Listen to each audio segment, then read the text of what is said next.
and welcome to Cat Run Figures. I'm your host Caitlin, and today we are going to be reviewing the Kamandi Challenge, issue 1. So this is a 1 of 12 issue run, and this book has been brought about in honor of the King, Jack Kirby himself. So let's get right on into the comic, shall we?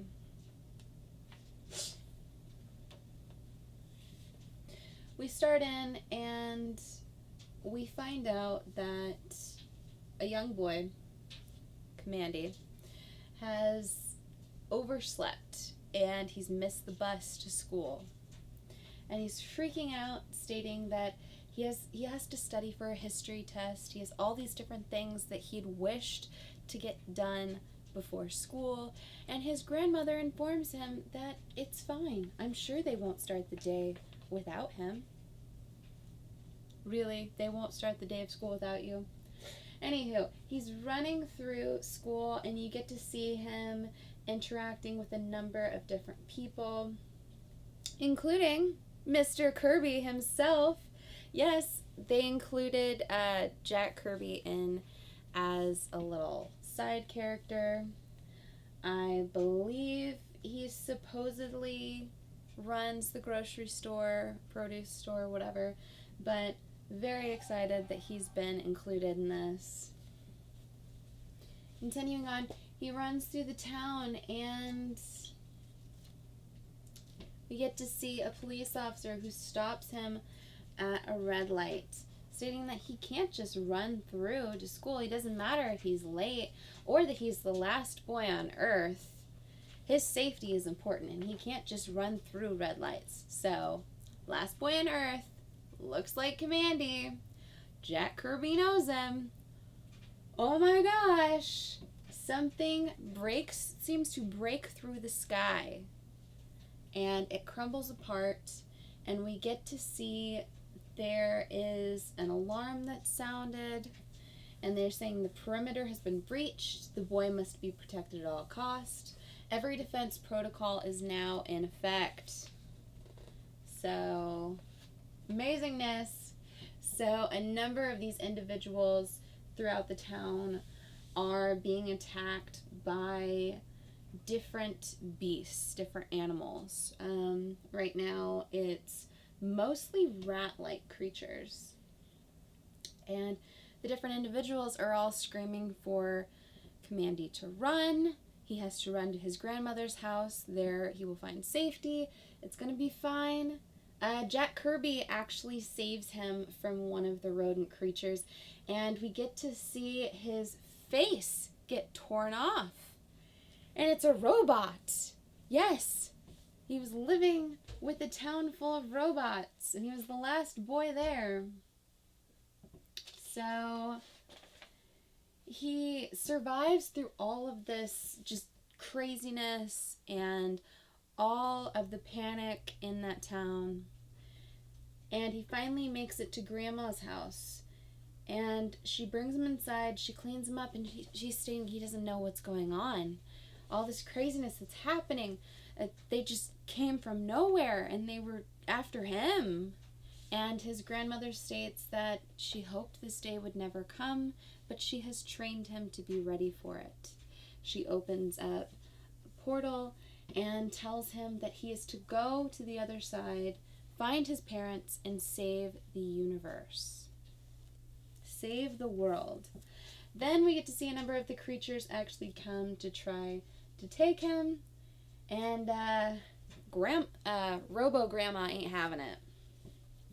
So Kamandi gets thrown through the portal, and we get to see all of these different things. Find your parents, the God Watchers, the Bay of Bones, save the world, Mirage Makers, Snow Wizards, remember Kamandi. And then we find out he's been strapped into something and he's been found. And Kamandi just keeps saying, remember Command D. Remember Kamandi. And one of the creatures finds him and says, Kamandi, is it? Come with me. I have a use for you.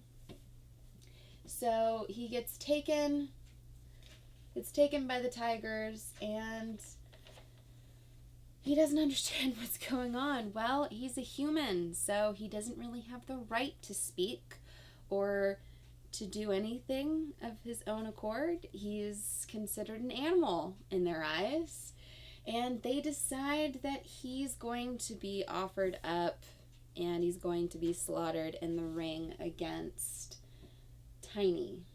Yes, Tiny. Because that's funny. You call a giant gorilla monster tiny. So we get to see Kamandi in K is for kill. And we get to see him actually fighting as a gladiator against this huge King Kong-like beast. He tries to gouge out some of the creature's eyes. He's doing everything he can to try to avoid him.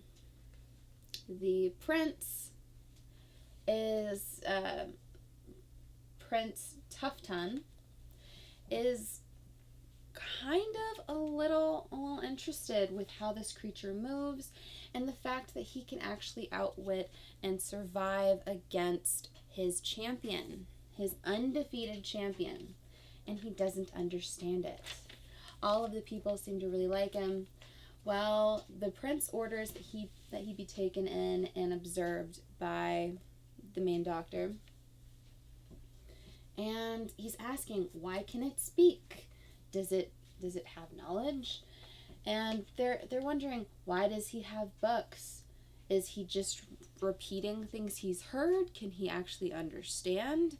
Is he a thief? There are all these things that come into question. Ultimately, he gets taken around on a walkabout by the doctor, and he's telling him that if he's good, he'll have a good life. If he's bad, then he'll die in the gladiatorial ring. So he's being led around like a dog on a leash by a doctor who's actually a dog, which is kind of funny. So they're walking around the great tiger kingdom, which, Caesar, their king. Yes, they're very interested in war. War is just everything to them. Well, we get to see Caesar, the great Caesar, comes back with his spoils of war. He has taken over Leopard City. So we get to see that he has a number of weapons. He's taken slaves of the leopards, and Kamandi notices what this weapon is. It's a warhead. It's an atomic warhead. So he's really concerned. He's saying he's going to kill everyone. He's going to kill everyone with this nuke. And everyone's saying, nonsense, animals. This is a tool of the gods. This is going to give us so much power. Blah, blah, blah. So Kamandi rushes off. He's trying to be free from all this, and he runs into the Temple of War, which he finds out they're actually stockpiling a number of weapons inside Tiger City. So he's really concerned. He gets attacked by these huge warrior birds until Dr. Dog shows up. I cannot remember his name, so I'm calling him Dr. Dog. He shows up and he makes sure that they all leave him alone. And he's telling Kamandi that if he dies, so will he. It'll be his neck on the platter because Kamandi is now the prince's champion in the gladiatorial ring. So Caesar is trying to wake up the nuke in order to get the gods to speak to him and bestow all their great powers on him. Well, he activates the nuke, and there's about 5 minutes before it's going to blow. So this is the first real cliffhanger into the Kamandi storyline. It's going to be picked up by Tomasi and Adams, so very excited about that. What are Peter J. Tomasi and Neil Adams going to do with the second issue? How are they going to resolve it? Is it going to blow? Is Kamandi going to be able to save the city? We don't know. I'm pretty sure that he's not going to die because it's a 12-issue run, but, you never know. you never know. They could decide to kill him off and then screw over all the other creative teams. I doubt they'd do that. But give me a like if you like this video. Comment below and tell me whether or not you picked up the Kamandi Challenge issue 1 and if you enjoyed it as much as we did. I liked the art throughout. The story writing was really strong. I felt like this was a good reintroduction to Kamandi. I'm really excited to see where it goes moving forward. Subscribe to our channel for more comic book content, or check out any of our older videos we have up for offer here on Cameron Figures. And until next time, I'm your host, Caitlin. Bye.